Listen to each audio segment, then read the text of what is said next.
Stage पे Congress party के senior नेता,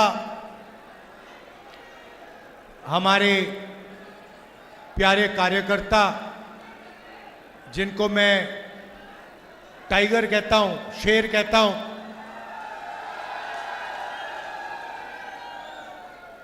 सुनाई नहीं दिया भाई।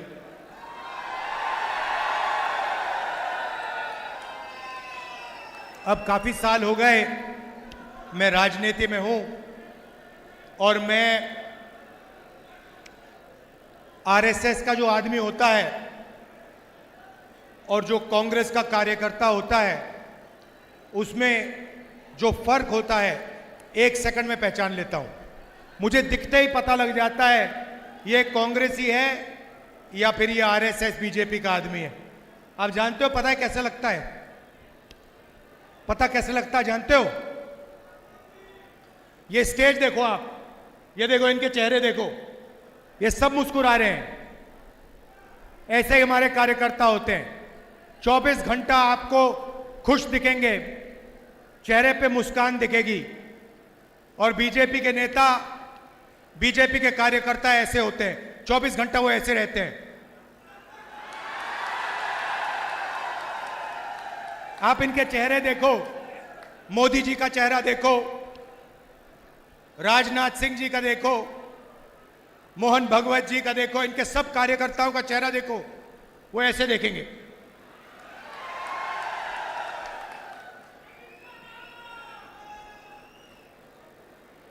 पता नहीं अजीब सी बात है, गडकरी जी मुस्कुराते रहते हैं तो वो थोड़ा अलग है, बट सारे के सारे इनके जो नेता हैं, इनके जो कार्यकर्ता हैं, 24 घंटा ये गुस्से में रहते हैं।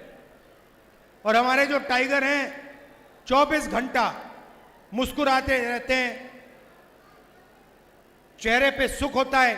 अच्छा, अंदर दर्द हो, अंदर दुख हो, मगर चेहरे पे दुख नहीं दिखेगा, डरते किसी चीज से नहीं है। ये कांग्रेस पार्टी के कार्यकर्ता है, आप जानते हो। अच्छा, कुछ साल के लिए बीजेपी वालों ने आक्रमण किया, थोड़े से जो कांग्रेसी डर गए, वो भाग गए, आपने देखा होगा। मगर ये लोग नहीं डरे, किसी से नहीं डरे, आप भी नहीं डरे। तो कांग्रेस का कार्यकर्ता खुश रहता है, जनता की आवाज सुनता है और डरता किसी से नहीं। इसीलिए मैं उसे टाइगर कहता हूं, शेर। और हमारी शेरनियां भी दिख रही हैं यहां पे। भाई और बहनों, लड़ाई इसकी है। ये संविधान जो है ये अंबेडकर जी की देन है, महात्मा गांधी जी की देन है, और इसी के लिए कांग्रेस पार्टी लड़ी थी। कांग्रेस के हजारों कार्यकर्ता इसके लिए मरे हैं। और आज यही सवाल है, सवाल यह है, बीजेपी इसको खत्म करना चाहता है। जो भी वो करते हैं इसको कमजोर करने के लिए करते हैं, चाहे वो अदानी की मदद हो, अग्निवीर योजना हो, जो भी इनका काम है ये इसको कमजोर करने का काम करते हैं। और जो भी हम करते हैं, चाहे कॉन्स्टिट्यूशन की रक्षा, चाहे मनरेगा हो, भोजन का अधिकार हो, किसानों का कर्ज माफ हो, जो भी हम करते हैं हम इसकी रक्षा करने के लिए करते हैं। यह फर्क है। वो चाहते हैं कि अंबेडकर जी की मूर्ति रह जाए, अंबेडकर जी की मूर्ति के सामने वो हाथ जोड़ते हैं, मगर फिर 24 घंटे जो अंबेडकर जी का सपना था उसको नष्ट करने में, खत्म करने में लगा देते। लड़ाई इसी बात की है। और आज मैं आपको यही बताने आया हूं कि राजनीतिक लड़ाई आज हिंदुस्तान में विचारधारा की लड़ाई है। यहां पे दो विचारधाराओं की लड़ाई है। एक आरएसएस बीजेपी जो इसको खत्म करना चाहते हैं, जो जाति जनगणना नहीं चाहते हैं, जो रिजर्वेशन को खत्म करना चाहते हैं, और दूसरी तरफ कांग्रेस पार्टी जो इसकी रक्षा करती है, मर जाएगी मगर इसकी रक्षा करेगी। जिन्होंने आपको रिजर्वेशन दिया, जो रिजर्वेशन को 50% से आगे बढ़ाने का काम करने जा रही है, और जो जाति जनगणना का वायदा करी है और पूरा करेगी उस वायदे को। तो लड़ाई इन दोनों शक्तियों के बीच में है। और हरियाणा इस लड़ाई में, इस बड़े युद्ध में एक युद्ध है। अभी आपने मुझे जलेबी दी, कहां है जी, लाइए वो।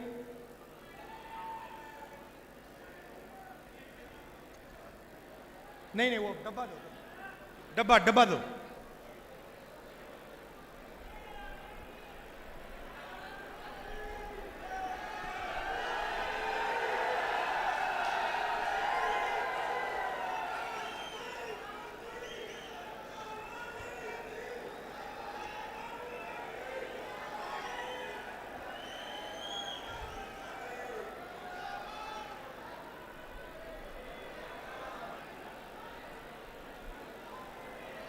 सॉरी थोड़ा टाइम लग रहा है।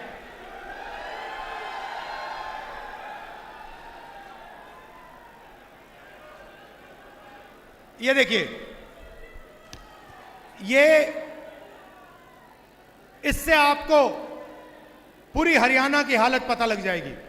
सबसे पहले जैसे ही मैंने आज ये गाड़ी में जलेबी चखी, मैंने अपने बहन को सीधा मैसेज भेजा। मैंने कहा प्रियंका को जलेबी बहुत अच्छी लगती है। मुझे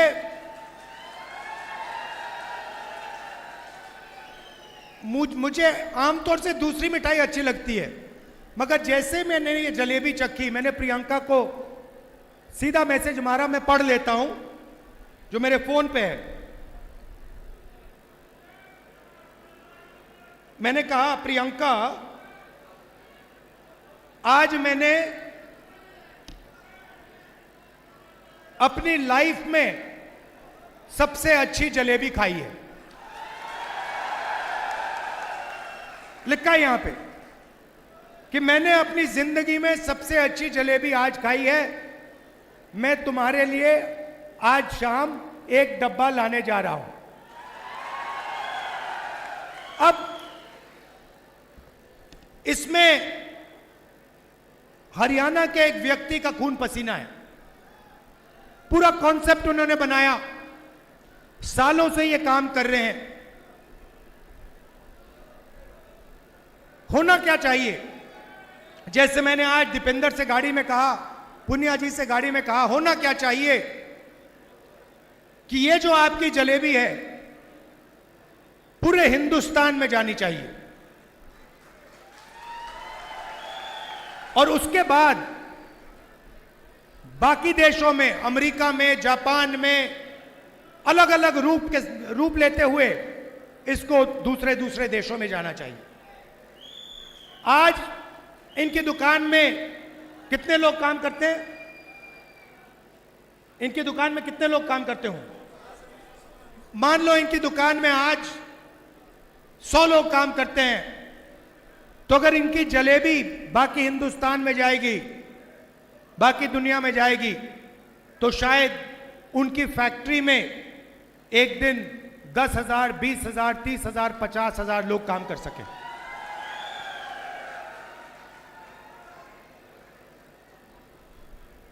मगर उनको नरेंद्र मोदी जी ने चक्रव्यूह में फंसा रखा है। जैसे यहां पे महाभारत में, कुरुक्षेत्र में अभिमन्यु को फंसाया गया था, वैसे ही इन्हीं को, मथुराम जी को चक्रव्यूह में फंसाया गया है। कैसे फंसाया? सबसे पहले नोटबंदी, उसके बाद गलत जीएसटी, उसके बाद अरबपतियों को, 2-3 अरबपतियों को बैंक का सारा पैसा पकड़ा दिया। अगर आप इनसे जाके पूछेंगे कि भैया बैंक से आप पैसा मांग सकते हो, लोन ले सकते हो, और मशहूर आदमी है, अगर आप इनसे पूछोगे ये कहेंगे नहीं भैया, बैंक हमें कर्जा नहीं देगा, बैंक तो हिंदुस्तान में आज अदानी और अंबानी को ही पैसा दे सकता है। वहां नहीं बात रुकती, इनको फिरौती की कॉल आती है, बाहर देश से कॉल आती है, एक्सटॉर्शन किया जाता है, 5 लाख 10 लाख रुपए मांगे जाते हैं, डराया जाता है, धमकाया जाता है। और यह सिर्फ एक आदमी के साथ नहीं हो रहा है, यह हजारों लाखों लोगों के साथ हरियाणा में किया जा रहा है।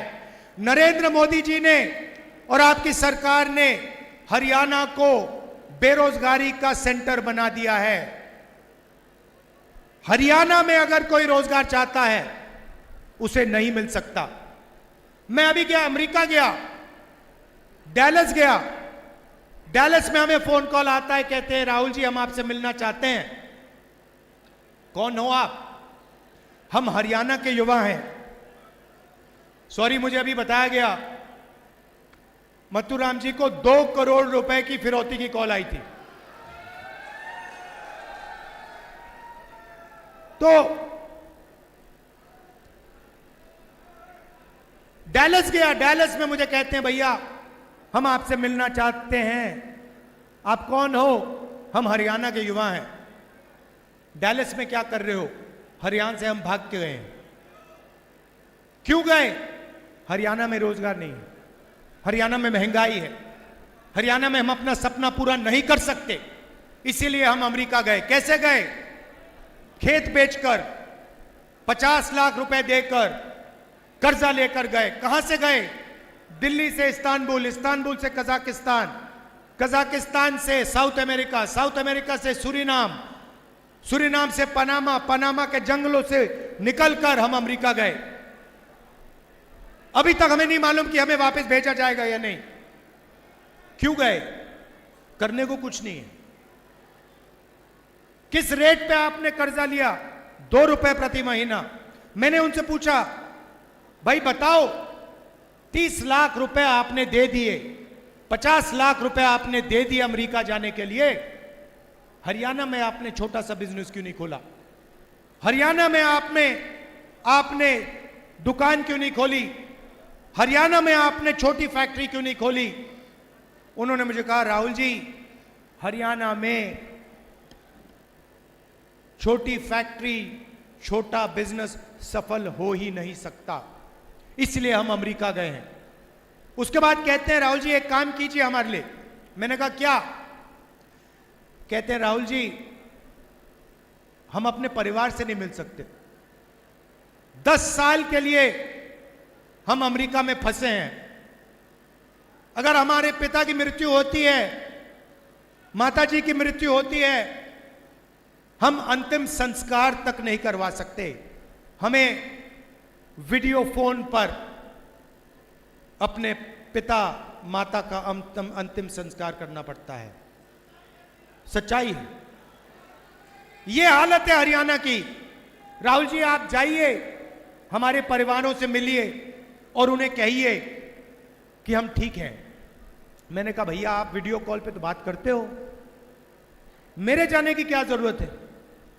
कहते नहीं राहुल जी, वो हमारी बात मानते नहीं हैं, वो सोचते हैं कि हम झूठ बोल रहे हैं।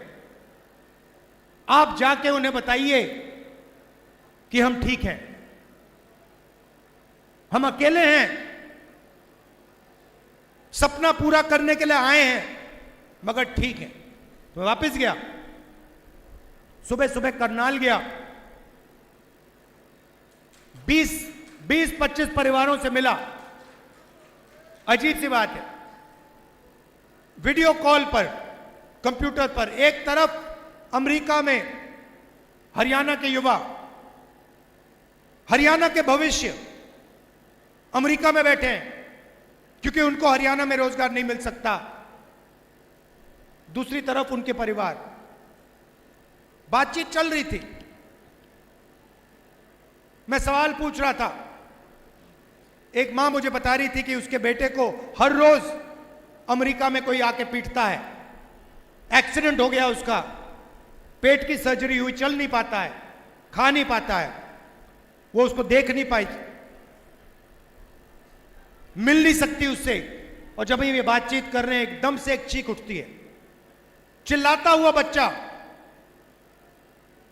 भागता है कंप्यूटर के पास, कंप्यूटर को ऐसे पकड़ता है, चिल्लाता है, पापा पापा पापा वापस आओ, वापस आओ पापा, वापस आओ। पापा देखते हैं उसको, मुस्कुराते हैं। रोना चाहता है क्योंकि वो अपने बच्चे को 10 साल के लिए नहीं देखेगा, मगर हरियाणा के लोगों के जैसे, कांग्रेस के हमारे जो कार्यकर्ता है वैसे, दिल के अंदर दर्द है मगर चेहरे पे आंसू नहीं दिखेंगे, चेहरे पे मुस्कान नहीं दिखेगी। वैसे ही वो युवा रोते हुए बच्चे को कहता है, बेटा घबराओ मत, सब कुछ ठीक है, वापस आ जाऊंगा। अपने बच्चे से उसको झूठ बोलना पड़ता है, वापस नहीं आएगा, 10 साल के लिए वापस नहीं आ सकता है। बीजेपी की सरकार की देन है, नरेंद्र मोदी जी की देन है। ऐसा हरियाणा हमें नहीं चाहिए। यहां पे अदानी जी के लिए, अंबानी जी के लिए, अरबपतियों के लिए सब कुछ होता है। आप अग्निवीर योजना की बात करते हो, अग्निवीर योजना का क्या मतलब है? नाम दे रखा, बड़ा सुंदर नाम दिया है, अग्निवीर। इस योजना का एक ही लक्ष्य है कि जो पहले हिंदुस्तान के जवानों के जेब में पैसा जाता था, पेंशन का पैसा जाता था, कैंटीन का पैसा जाता था, जब वो शहीद होते थे उनको जो कॉम्पेंसेशन मिलती थी, अग्निवीर उस पैसे को छीनने का तरीका है। नाम दिया, बड़ा सुंदर नाम दिया है, मोदी जी ने सोच के दिया है। देशभक्ति की भावना है, उससे खिलवाड़ करने का यह नाम है। उसको अग्निवीर योजना नहीं देना चाहिए नाम, उसका सच्चा नाम है अदानी योजना।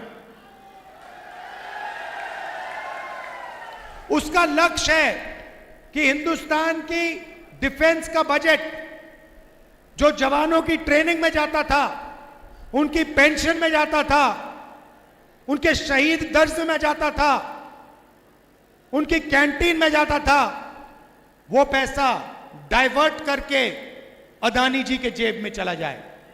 आप जाइए, गूगल पे जाइए, आज शाम मीटिंग के बाद जाइए, अदानी डिफेंस कंपनी का नाम लिखिए गूगल पे, उस पे आपको हथियार दिखेंगे, ड्रोन दिखेंगे, कारतूस दिखेंगे, राइफल दिखेगी, असॉल्ट राइफल दिखेगी, पिस्तौल दिखेगी, सब दिखेगी। एक भी हथियार अदानी ने नहीं बनाया है। सारे के सारे हथियार इजरायली कंपनी और अमेरिकन कंपनियों ने बनाए हैं। अदानी जी का लेबल है, जैसे अग्निवीर योजना लेबल दिया है, वैसे ही वहां पे अदानी डिफेंस लेबल दिया है। अदानी डिफेंस सिर्फ इजरायली हथियार हिंदुस्तान में बेचने का काम करता है, अमेरिकन हथियार हिंदुस्तान में बेचने का काम करता है। अग्निवीर से जवानों का पैसा छीना और अदानी डिफेंस के माध्यम से जवानों का पैसा अदानी जी के जेब में डाला। यही सिस्टम चल रहा है। चमकते हुए लेबल हैं, अग्निवीर, अदानी डिफेंस, ये सब खोखले हैं। एक ही सच्चाई है, हिंदुस्तान में गरीबों का पैसा अरबपतियों के जेब में डालना है। कैसे डालना है, किस प्रकार डालना है, यह है नरेंद्र मोदी का काम। काले कानून लाए, 3 किसानों के खिलाफ कानून लाए, स्टेट से कहा कि किसानों को फायदा होगा। देश के सारे किसान सड़क पे आ गए। अगर किसानों के फायदे के कानून थे तो किसान सड़क पे क्यों उतरे? क्योंकि हिंदुस्तान के हर किसान को मालूम था कि ये जो काले कानून हैं, ये अदानी और अंबानी जैसे लोगों की मदद करने के कानून हैं। ये हमारा धन, हमारी मेहनत को छीनने के कानून हैं। और अच्छा हुआ कि किसानों ने ये कानून रुकवा दिए। हमने पार्लियामेंट में ये काम किया, कानून रुकवाए। यही इस सरकार का लक्ष्य है। जहां भी ये आपसे पैसा निकाल सकते हैं, ये छीन के निकालेंगे। बड़े बड़े भाषण हो जाएंगे, बड़ी स्पीच होगी, मगर अंत में महंगाई बढ़ेगी, आपके जेब में पैसा नहीं आएगा और अदानी जी की, अंबानी जी की हजारों करोड़ रुपए की शादियां होंगी। आपने देखी है अंबानी जी की शादी? देखी आपने? मीडिया पे आपने देखा होगा। मीडिया पे हिंदुस्तान में लाखों करोड़ों शादियां होती हैं। आपने मीडिया पे किसी गरीब किसान की शादी देखी है कभी? कभी किसी मजदूर की शादी देखी? अंबानी जी की शादी आपने 5, 10, 15 दिन देखी। वहां पे डांस चल रहा है, गाना चल रहा है। मोदी जी को आपने देखा शादी में? देखा ना? देखा ना? राहुल गांधी को देखा शादी में? बात क्लियर हो जानी चाहिए, कौन किसके तरफ खड़ा हुआ है। बात क्लियर हो जानी चाहिए। मोदी जी चाहते भी तो उन्हें उस शादी में जाना पड़ता। अगर उन्होंने मन बना लिया होता कि मैं अंबानी की शादी में नहीं जाऊंगा, अंबानी जी को सिर्फ एक फोन उठाना, कहना मोदी जी आइए, मोदी जी को जाना पड़ेगा। अदानी जी का एक फोन लगेगा, अंबानी का एक फोन लगेगा, नरेंद्र मोदी जी को जाना पड़ेगा। मार्केटिंग उनकी वो करते हैं। मैंने इनको अपना दोस्त बोला, मीडिया के मित्र हैं हमारे, ये हमारे मित्र नहीं है, ये मोदी जी के मित्र हैं।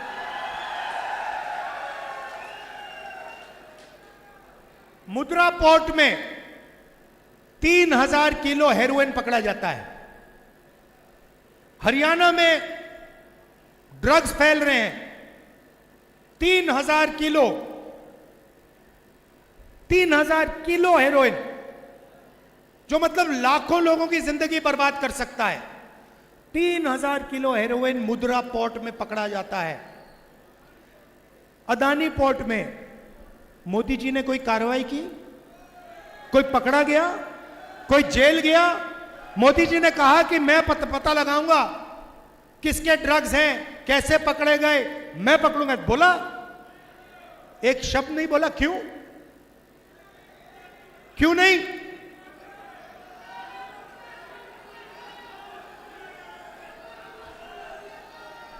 तो हरियाणा की माताएं 24 घंटा, अभी मैं लंच करके आया हूं, पहली बात उन्होंने बोली, राहुल जी हरियाणा में ड्रग्स फैल रहा है। पूरा हरियाणा जानता कि हरियाणा में ड्रग्स फैल रहा है। मुद्रा पोर्ट में हजारों किलो पकड़ा जाता है। यहीं तो आएगा वो ड्रग्स, यहीं तो आएगा। मोदी जी ने एक शब्द नहीं बोला।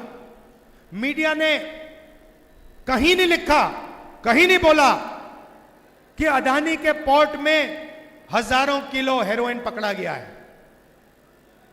शादी दिखा देंगे, डांस नाच गाना दिखा देंगे, मगर अदानी जी के जो पोर्ट में ड्रग्स निकलेगा उसके बारे में कभी नहीं बोलेंगे, बोल नहीं सकते। यह हिंदुस्तान और हरियाणा की सच्चाई है। इसे बदलना है और बदलने का एक ही तरीका है। कल भाषण में प्रियंका ने, हुड्डा जी ने, शैलजा जी ने, सब ने बोला कि लोगों की रिस्पेक्ट होनी चाहिए।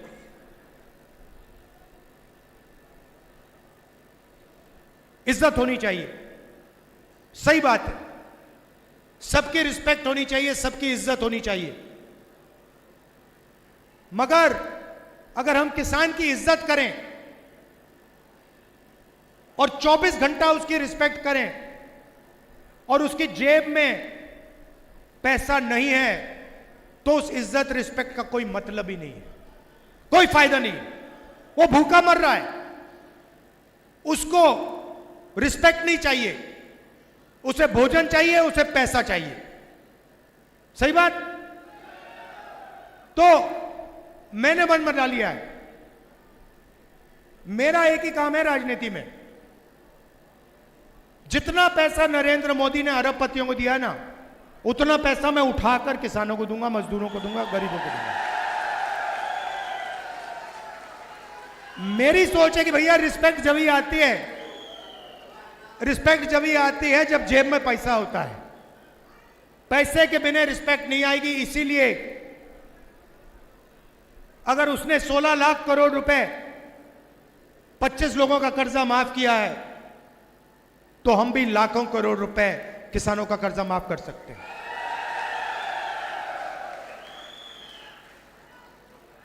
हरियाणा में मैंने कहा बड़े युद्ध में ये छोटा युद्ध है। हरियाणा में हम शुरुआत कर रहे हैं महिला शक्ति योजना। 2000 रुपए हर महीने हरियाणा की महिलाओं के बैंक अकाउंट के अंदर। आप आज 1200 रुपए का सिलेंडर खरीदते हो, चुनाव के बाद उसका दाम 500 रुपए होगा, 700 रुपए आपके जेब के अंदर एक्स्ट्रा। 2 लाख सरकारी रोजगार खाली पड़े हैं।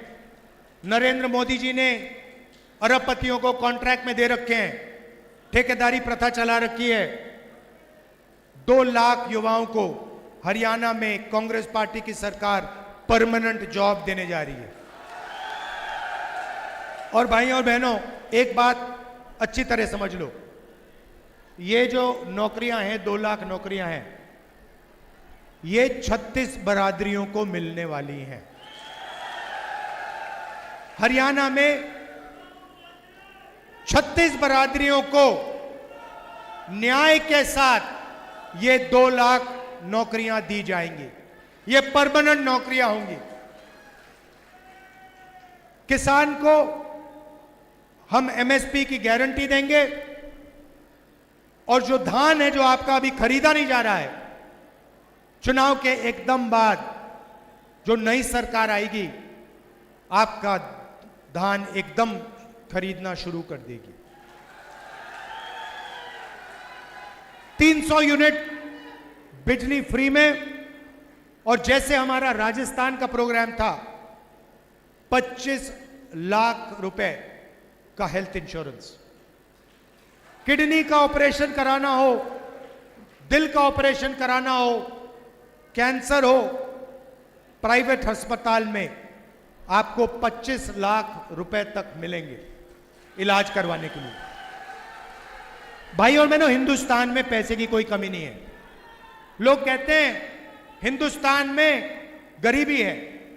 हिंदुस्तान गरीब नहीं है, हिंदुस्तान के लोग गरीब हैं।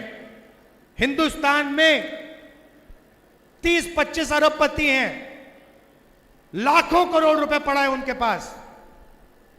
हिंदुस्तान गरीब नहीं है, हिंदुस्तान की जनता गरीब है। हिंदुस्तान का किसान गरीब है, हिंदुस्तान का मजदूर गरीब है, मगर पैसे की कोई कमी नहीं है। पैसा इधर पड़ा हुआ है, बस पैसा ठीक से बांटना है। और इतना मुश्किल भी नहीं है, इतना मुश्किल नहीं है, आसानी से किया जा सकता है। तो यह मैं आपसे कहना चाहता था, हरियाणा देश को रास्ता दिखाने वाला प्रदेश है। आप आज आज आप क्राइम में नंबर 1 पे हो, क्राइम पे नंबर 1 पे हो, बेरोजगारी में नंबर 1 पे हो। आपको रोजगार में नंबर 1 होना चाहिए। आपको रास्ता दिखाना चाहिए, देश को रास्ता दिखाना चाहिए, और आप दिखाते थे। पहले सारा का सारा देश हरियाणा की ओर देखता था, कहता था देखो हरियाणा में कैसा विकास हो रहा है। सही बात है, पूरा देश कहता था देखो हरियाणा में देखो क्या हो रहा है।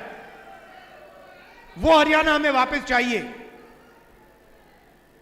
सेफ हरियाणा, सुरक्षित हरियाणा, प्रगति वाला हरियाणा।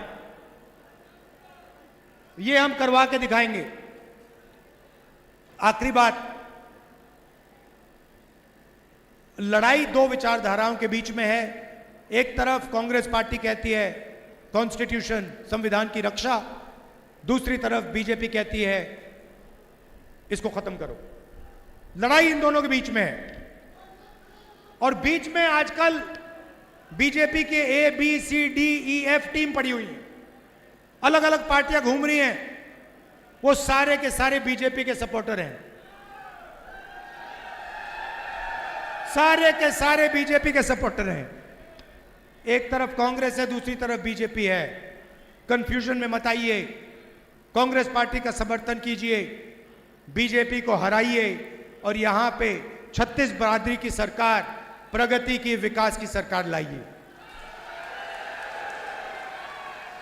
जो हमारे टाइगर हैं, शेर हैं, शेरनियां हैं, आप हमारे लिए 24 घंटा लड़ते हो, अपना खून पसीना आप कांग्रेस पार्टी को दे देते हो, और शायद जितना कांग्रेस पार्टी को आपके लिए करना चाहिए शायद वो नहीं करती है, मगर तब भी आप बिना डरे, बिना पूछे लगे रहते हो। इसके लिए मैं आपको दिल से धन्यवाद करना चाहता हूं। आप हमारी रीढ़ की हड्डी हो। आपने देखा, आप अपनी शक्ति नहीं पहचानते। मैं कांग्रेस कार्यकर्ताओं से कहता रहता हूं, भैया आप अपनी शक्ति नहीं पहचानते।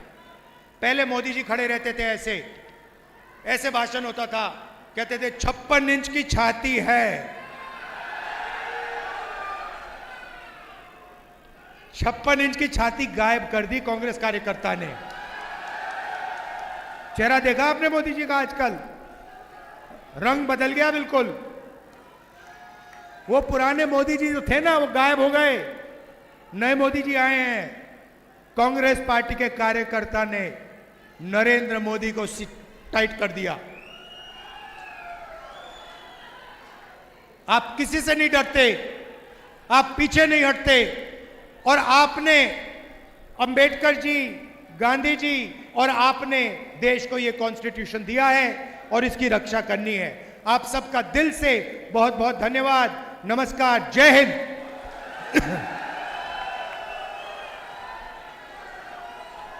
अच्छा, यूपीए ने एक सेकंड भैया, अभी बोलता हूं। यूपीए सरकार ने यहां पे रेल कोच फैक्ट्री दी थी, और नरेंद्र मोदी जी ने उसको वाराणसी शिफ्ट किया है। यह भी आप भूलिए मत। यहां पे हजारों लोगों को रोजगार मिलता, वो आपके हाथों से छीना गया। नमस्कार, धन्यवाद, जय हिंद।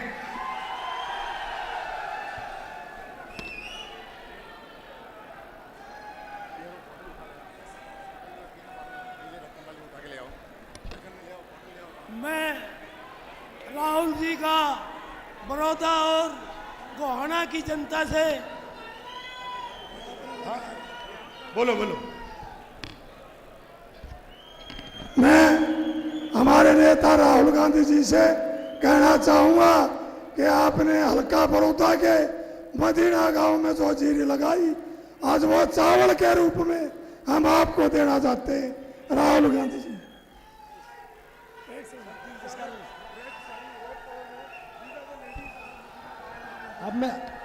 अब मैं आग्रह करूंगा, हमारे आदरणीय जगबीर सिंह मलिक जी एक बार धन्यवाद करेंगे। जगबीर सिंह मलिक जी एक बार धन्यवाद प्रस्ताव।